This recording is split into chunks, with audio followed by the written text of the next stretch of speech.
It's like इस जमाने में बेहतरीन रोल निभा रहा है। कैसे?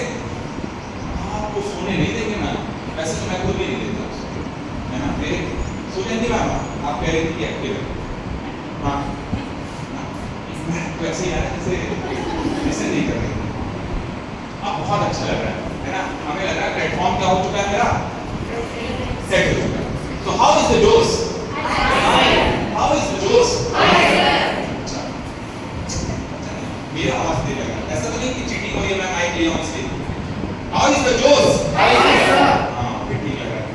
तो मैं थोड़ा बहुत तो अपने बारे में बता सकता हूँ, लेकिन मैडम ने आंग्ल भाषा का प्रयोग करके बहुत कुछ बता दिया। तो कितने लोग हिंदी अच्छे समझते हैं? सभी अच्छे समझते हैं, लेकिन ये फोरम है ना, फोरम पे थोड़ा माहौल बनाना पड़ता है, तो वहाँ इंग्लिश ही माध्यम बनाते हैं, राइट? देसी भाषा में कहें तो फ्री लैंग्वेज का एक मुहिम है एनईपी का, उसके बारे में डिस्कस करेंगे। एनईपी कहती है कि the knowledge should be given to you all in a way it should be much easier in your own native language, right? But the complication lies here is science has officially a language which is none other than English.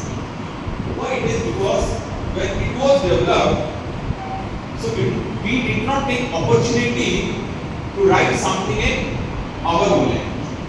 जैसे अभी राजस्थान जूझ रहा है, शायद जो राजस्थानी भाषा है उसकी ही लिपि को लेकर बड़े क्वेश्चन कि मतलब आप लिखते हैं हिंदी में और इस भाषा को लेकर भी कोई राजवीर सर है, मैंने उनका यूट्यूब के माध्यम से देखा, क्या बहुत ज्यादा वहां पर ये डिबेट चल रहा है कि आप लिखते हिंदी में तो आपकी खुद का आपका रिकॉग्निशन क्यों नहीं?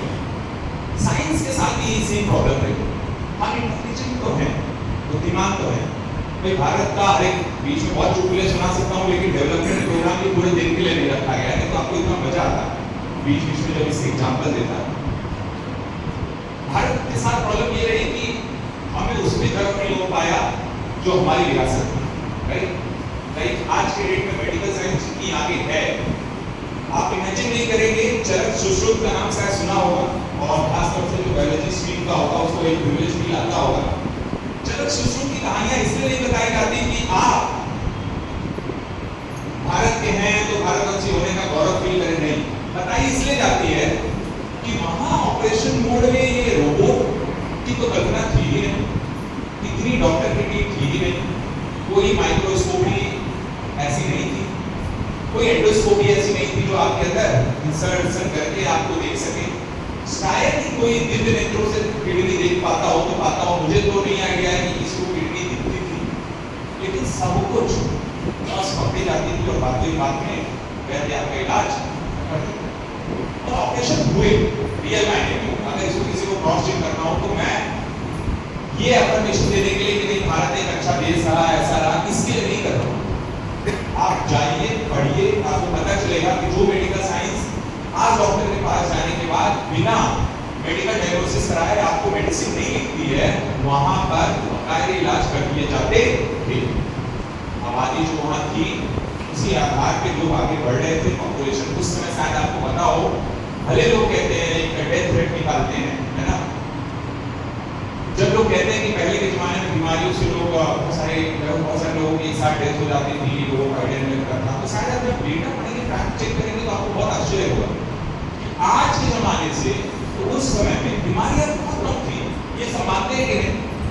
और आज जब इतना ज्यादा डायग्नोसिस टूल एडवांस मोड में है, कैंसर के हॉस्पिटल में आप जाएंगे तो n नंबर ऑफ कैंसर आ चुका है। n नंबर ऑफ कैंसर मतलब टाइप्स ऑफ कैंसर, राइट?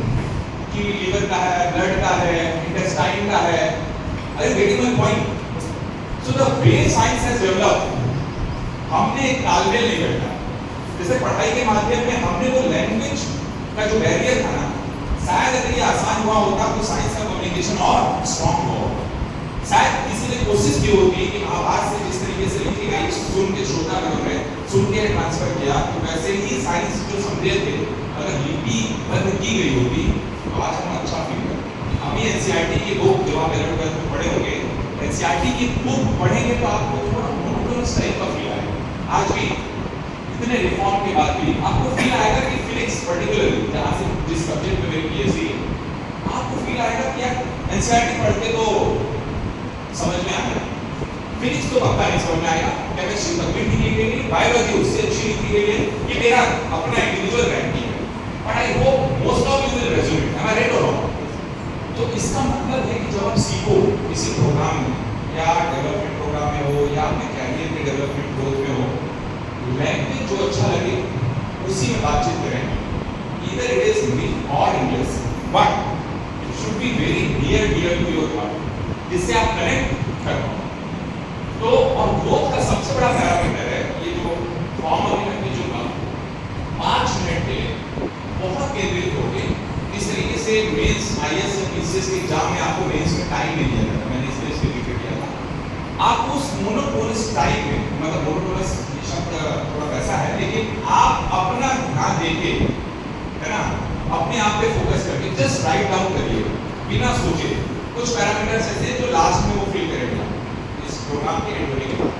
तो आप एक ईमानदारी से उसमें एक लाइन खींची गई है, ड्रॉ की गई है, उसमें सेंटेंस भी लिख देंगे, स्मार्टनेस नहीं दिखाएंगे, लिखूं क्या या सोच के लिखूं, बहुत बढ़िया था क्या कलाम खोजूं, कोई प्रोवर्ब खोजूं, कोई पेज खोजूं, नहीं, जो मन में आ रहा है वो आप लिखेंगे, एक रैंडम। तब आपको पता चलेगा जब मैं स्लाइड चलाऊंगा टीचर के डेवलपमेंट को स्टार्ट हो चुका है, डेवलपमेंट प्रोग्राम की हमने एक पहल स्टार्ट कर दी है।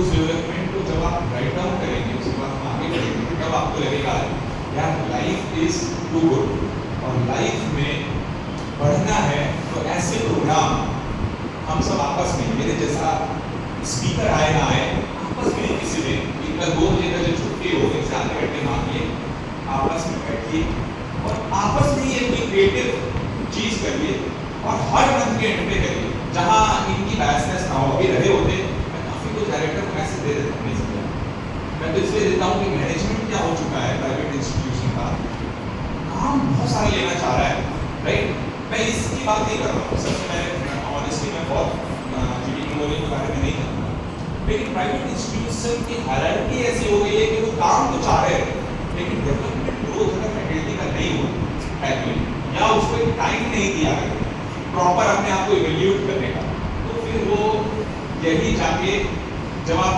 नेक्स्ट जनरेशन जेन अल्फा आ गई ना, जी नहीं है ना, now we are Gen Alpha, means we are interacting with Gen Alpha, बहुत मुश्किल है।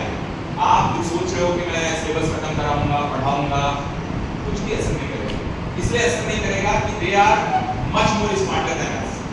आप में से बहुत लोगों की बेबी होगी, मतलब छोटे बच्चे या लड़का या लड़की होगा, अब पहले के जमाने की तरफ ये नहीं दिखाता कि अरे मेरा बच्चा बोल ले रहा, कोई प्राइड फील करता है इसमें, कोई ऐसा है अगर दिखा रहा है तो इसका मतलब अभी भी वो गांव के उस संकीर्ण इलाके में होगा जहां शायद अभी भी ये आश्चर्य, अब किसी बच्चे का ऐसा वीडियो जारी नहीं होगा। अब जारी किसका होगा वीडियो का, तो आजकल आ रहे हैं, इन्होंने तो मेरे को 2-3 वो चैनल से दिखा रखा है जो बच्चे फेमस हो गए हैं चाइल्डहुड के, 1.5 साल में वो काम कर रहे हैं जो हम 6 साल तक नहीं कर पाए, बड़े बड़े वो खाली हाईलाइट होती है, लेकिन मोबाइल खोलना, ऐप दिखाना नहीं। तो हम सोचो कि जब आपके पास ग्रेजुएट लेवल का बच्चा आ रहा है तो कितना स्मार्ट हो चुका हो, और हम आप अभी भी गलत फहमी में है कि हम इसको सिलेबस पढ़ा देंगे और ये मेरी जज है, nobody will respect you unless you have something to give them, और आप सिलेबस बोल रहे हैं, 10 साल का एक्सपीरियंस रखा है, 10 साल एक ही बात बतानी है, तो नींद में भी उठेंगे तो बताएंगे कि okay electromagnetic induction will be introducing you and the chapter says you कि when there is electric field there will be magnetic field, you know that the inductions are like as अपनी दुनिया में खोए हो, उसको क्या मतलब है कि आपने ये जो बात बताई उससे बढ़िया डेफिनेशन चैटजीपीटी से पूछेगा just in a layman term, हां let me know what is electromagnetic induction, एक यहाँ एक्सपेरिमेंट भी है उसका, मैं दिखाऊंगा चैटजीपीटी अच्छा इतना अच्छा बताएगा कि आप अपना जो मीडिया का नॉलेज है ना उसको सब करेंगे। मैं ऑनेस्टली बता रहा हूँ, ये आपका सर कह रहे थे कि पहला फैकल्टी डेवलपमेंट, लेकिन मैं चाहता हूँ कि आप रूबरू हों, आप नॉलेज को बहुत क्लियरली अंदर से आपके अंदर जाए, यही जमाना है, ये हमको इसके लिए रिसेप्टिव होना होगा, इस एनवायरनमेंट में अपने आप को एडॉप्ट खुद को करना होगा। बच्चे के पास नॉलेज के लिए बहुत सोर्सेस है, नॉलेज लेने का उसका सोर्सेस बढ़ गया, now it is our duty कि मैं कितना स्मार्ट हूँ, उसमें क्या दे सकता हूँ। इट इज नॉट रिक्वायर्ड कि आप थोड़े कमजोर थे तो आप सिलेबस थोड़ा इंफीरियरिटी फील करते हो कुछ चैप्टर्स में, लेट इट बी, जो दे सकते हो और डे आप उस पे कोई ना कोई स्किल क्या करिए, डेवलप करिए अच्छे से। क्लासरूम में जाने से पहले अगर बच्चा एआई सीख रहा है तो आप ही एआई के कुछ टूल्स क्या करिए, मास्टर्स तो नहीं होना पॉसिबल है बिकॉज जो कंप्यूटर बैकग्राउंड का नहीं होगा, एटलीस्ट जनरेटिव एआई, प्रॉम्प्ट लिखना, प्रॉम्प्ट से फीडबैक लेना, क्वेश्चनियर तैयार करना, फ्लैश कार्ड तैयार करना, ये सब करते चाहिए।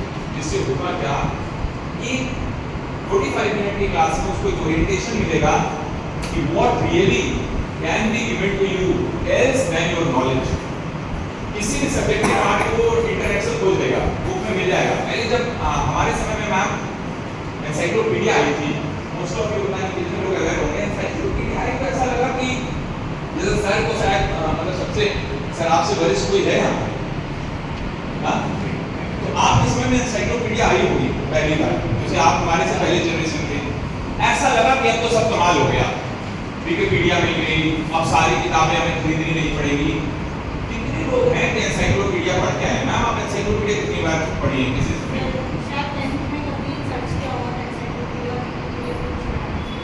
लेकिन क्या टॉपिक पढ़े मैम, याद है आपको? लेकिन मैम 6 का कोई ऐसा इंसिडेंस है जिसमें लड़ाई झगड़ा हुआ हो आपकी महिला मित्र से, याद हो? अच्छा, मतलब पुरुष मित्र से हुआ कोई नहीं है ना, कुछ कैमरे के ऑफ द फील्ड बात कहने मतलब वो लड़ाई झगड़ा तो याद हो जाता है, इंसिडेंस को याद रहते हैं, एक इंटरेस्ट आता है। एनसाइक्लोपीडिया जब आया तो लोगों को बहुत अंदर से लगा अब तो मेरा काम हो जाएगा, लेकिन एनसाइक्लोपीडिया का टॉपिक मैम को नहीं, हम ही को नहीं आता है।